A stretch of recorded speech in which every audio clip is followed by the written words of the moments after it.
Okay, we're going to go ahead and look at notes 10.3, operations with radicals. So, essential question is just how do I add, subtract, and multiply? We're not going to look at the divide today of rational expressions. So I want you to think of when you add and subtract radicals, I want you to think of like combining like terms. They must have like radicals in order to add them or subtract them. So if we look at example 1, we have the square root of 11. On both of those radicals are the same. So we simply just add. 6 plus 9 is 15. So your answer is 15 square root of 11. Let's go ahead and look at number 2. Just like when we have a variable like the letter x, and we don't have a coefficient in front, what number do we automatically put in front of it? We put the number 1.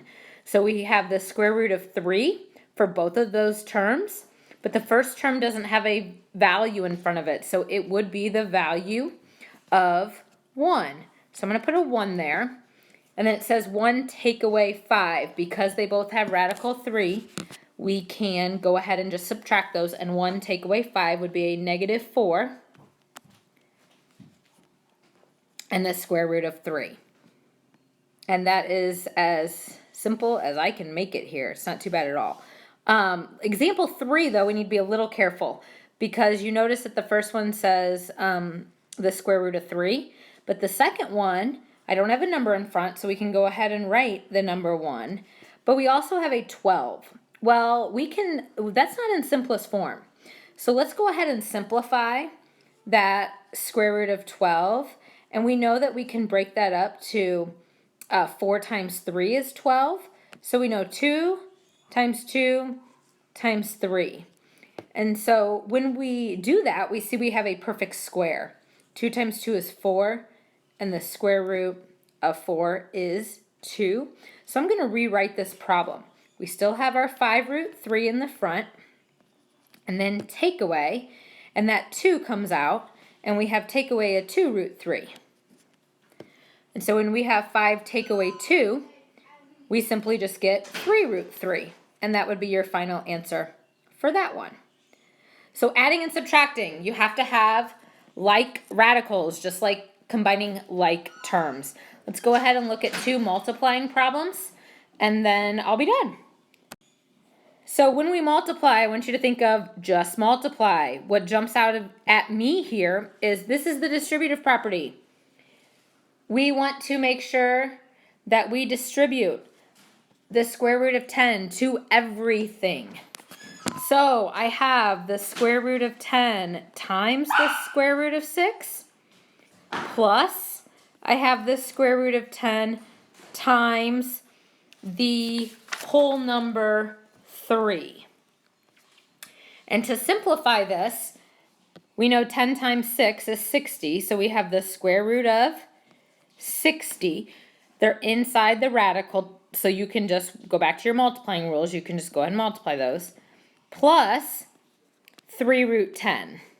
There's nothing we can do with that 3 root 10. So now with that 60, let's go ahead and I know I can get 6 and 10. And here I can get a 2 and a 3 and a 2 and a 5. So if we think about all of that underneath a radical symbol, those are my dots, my multiplication symbols. They're not showing up very well. There we go. We know we have a perfect square here. So we have a 2 root, and 3 and 5 are prime numbers, so it's just going to be 2 root 15 plus 3 root 10. And so that's it. You cannot add those. They do not have like values. They do not have like values. So we're going on to our very last problem here. And what you're going to notice about this problem is that you're going to actually end up foiling here. We have 2 binomials, and so we are going to have to FOIL. And I want you to be very careful when you FOIL this. Because as I would have you do is I would change this to add a negative. And so I'm going to start out with this square root of 6 times square root of 6, and I'm going to write it all out. And then I'm going to bring down a plus sign, and I'm going to do the square root of 6 times the square root of 3. And then I'm going to bring down another addition symbol, and we have to multiply my negative 2 root 3 times the square root of 6. That's a negative. Can't lose that negative. And then we have, I'm going to have to write below it, a negative 2 root 3 times root 3. So it looks like a lot. I'm going to kind of use my addition symbols here. I'm going to put those in different colors just so we can see where the divide is there.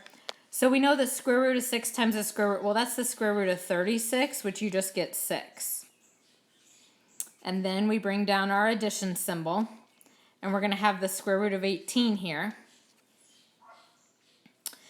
And then we're going to bring down our addition symbol, and we're going to have negative 2 times the square root of 18. So those are going to be able to be combined because they're going to have, we can add them because they both have like radical symbols.